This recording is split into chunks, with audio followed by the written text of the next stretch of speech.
السلام علیکم ورحمۃ اللہ وبرکاتہ۔ ناظرین و سامعین، آج ہم بات کریں گے اسلامی تاریخ کے ایک ایسے مظلوم کی جن کا پانی اور کھانا 40 دن کے لیے بند کیا گیا۔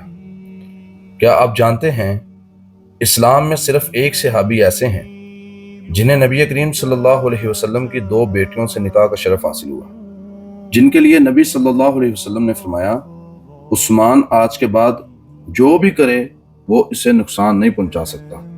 یہ تھے سیدنا عثمان بن عفان رضی اللہ تعالی عنہ، جنہیں ذو النورین کہا جاتا ہے۔ حضرت عثمان قریش کے امیر اور باعزت خاندان سے تعلق رکھتے تھے۔ جوانی میں ہی کاروبار میں کامیابی حاصل کی، مگر دل دنیا سے نہیں آخرت سے جڑا ہوا تھا۔ حضرت ابوبکر صدیق رضی اللہ تعالیٰ عنہ کے ذریعے اسلام قبول کیا۔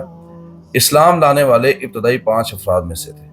نبی صلی اللہ علیہ وسلم نے پہلے اپنی بیٹی حضرت رقیہ کا نکاح عثمان سے کیا۔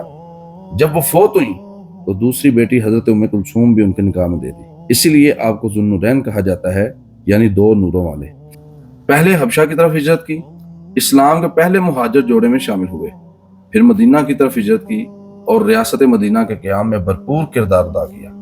مدینہ میں جب پانی نایاب تھا تو عثمان رضی اللہ تعالیٰ عنہ نے پورے کنویں کو خرید کر فی سبیل اللہ وقف کر دیا۔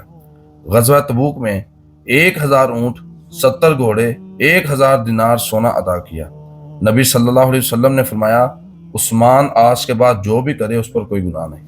حضرت عثمان نے قرآن کو ایک رسم الخط پر جمع کروایا۔ آج جو قرآن ہم پڑھتے ہیں وہ مصحف عثمانی کہلاتا ہے۔ آپ قرآن کے محافظ بھی تھے اور شہید بھی اسی کے سامنے ہوئے۔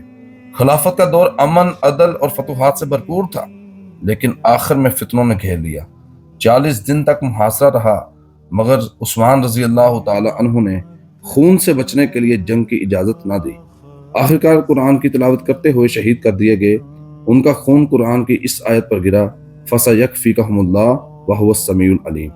عثمان وہ جن سے فرشتے بھی حیا کرتے تھے، جن کی زندگی ایمان، حیا اور قربانی اور صبر کا عملی نمونہ ہے۔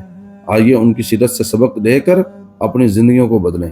اگر آپ کو یہ ویڈیو اچھی لگی، لائک کریں، شیئر کریں اور چینل کو سبسکرائب کریں تاکہ مزید اسلامی تاریخ سے روشناس ہو سکے۔